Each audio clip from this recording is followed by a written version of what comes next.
तो छात्र का कन्फेशन आप सुन रहे थे। इस बीच दमोह के गंगा जमुना स्कूल पर बड़ा खुलासा भी सामने आया है। स्कूल के लोगों में भारत का गलत नक्शा यहां पर निकलकर सामने आ रहा है। स्कूल के लोगों में, माफ कीजिएगा, भारत का गलत नक्शा यहां पर देखा गया है। भारत के गलत नक्शे को लेकर अब सरकार एक्शन में है। स्कूल के लोगों में भारत का गलत नक्शा, जिसको लेकर अब सरकार एक्शन में है। गलत नक्शे वाले मामले में जांच के आदेश भी दे दिए गए हैं। यह बड़ा अपडेट आपके सामने।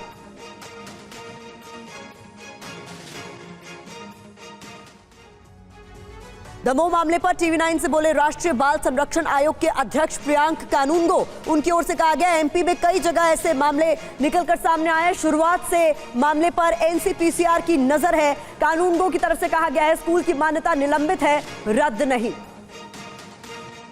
इस वक्त हमारे साथ राष्ट्रीय बाल संरक्षण आयोग के अध्यक्ष प्रियंक कानूनगो जुड़ रहे हैं। प्रियंक जी, स्वागत है टीवी9 भारतवर्ष पर आपका।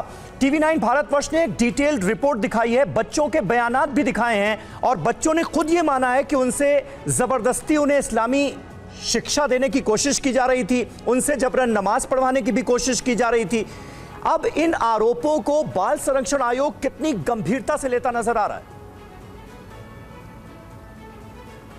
समीर भाई, पहले तो मैं यहाँ पे एक चीज का सुधार करना चाहूंगा जी।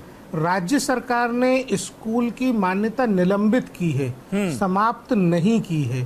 और निलंबन का जो आधार बनाया गया है जी, वो आधार स्कूल में इंफ्रास्ट्रक्चर की कमी बताया गया है। अच्छा, अगर ये स्कूल इंफ्रास्ट्रक्चर की कमी पूरी करके और फिर निलंबन की समाप्ति के लिए जाएगा तो अधिकारी निलंबन समाप्त कर सकते हैं, ऐसा हमको अंदेशा है। इस पूरे मामले पर हम पहले दिन से निगाह बनाए हुए हैं। हमारी दमोह में पिछले हफ्ते एक बेंच थी, बेंच के दौरान ये मामला हमारे संज्ञान में आया था।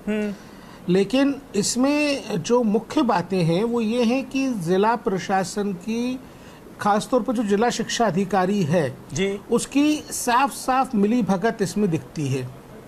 देखिए, स्कूल में डार्विन के मनुष्य के उत्पत्ति के सिद्धांत के विपरीत रूढ़िवादी इस्लामिक टीचिंग दी जा रही थी। मनुष्य की उत्पत्ति का जो रूढ़िवादी इस्लामिक सिद्धांत थे वो बच्चों को पढ़ाया जा रहा था कि मांस के लौथड़े से जो है वो मनुष्य का जन्म हुआ। फिर दमोह जो इलाका है वो मध्य प्रदेश का जिला है।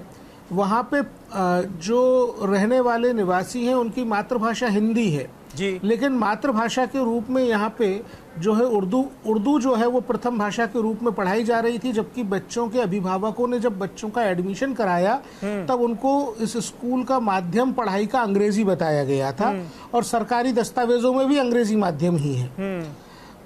बच्चों से उनके धर्म के विपरीत किसी अन्य धर्म की प्रैक्टिस कराना संविधान के अनुच्छेद 28(3) का उल्लंघन है और ये स्पष्ट हो चुका है। आपके रिपोर्टर्स के सामने जो बातें बच्चे बोलने में नहीं हिचक रहे, डिस्ट्रिक्ट एजुकेशन ऑफिसर ने ये बातें बच्चों से पूछी ही नहीं है।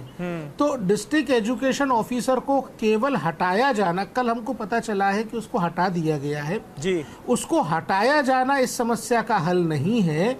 उसका निलंबन करके ही इसमें डिपार्टमेंटल इंक्वायरी की जानी चाहिए, ऐसा आयोग का मानना है। लेकिन अभी भी आप कह रहे हैं स्कूल की मान्यता जो है वो सस्पेंड की गई है, मान्यता रद्द नहीं की गई है। क्या आप ये मानते हैं कि मध्य प्रदेश की सरकार को इस मामले में और गंभीरता से फैसले लेने चाहिए और इस मामले को गंभीर मानते हुए फैसले लिए जाने चाहिए? और इतने दिनों से ये मामला चल कैसे रहा था, मतलब किसी की संज्ञान में ही नहीं आया? देखिए, डेफिनेटली ये बात एकदम ठीक है कि माननीय मुख्यमंत्री जो मध्य प्रदेश के हैं शिवराज जी, उनकी जितनी स्पष्ट मंशा है उस मंशा के अनुरूप कम से कम इस विभाग के अधिकारी काम नहीं कर रहे हैं। It is not the first instance. इसके पहले भी हमने मदरसे में हिंदू बच्चों को एडमिशन करवाते हुए सरकार के अधिकारियों को पकड़ा है और उस मामले में भी आज तक शिक्षा विभाग जो है खामोश है और जांच करने को राजी नहीं है। खैर, इस मामले में अगर हम बात करें तो लोक शिक्षण संचालय जो है वो आंखों में धूल झोंकने का काम कर रहा है। मान्यता का निलंबन हल नहीं है। इस विद्यालय की जांच करके मान्यता समाप्त की जानी चाहिए।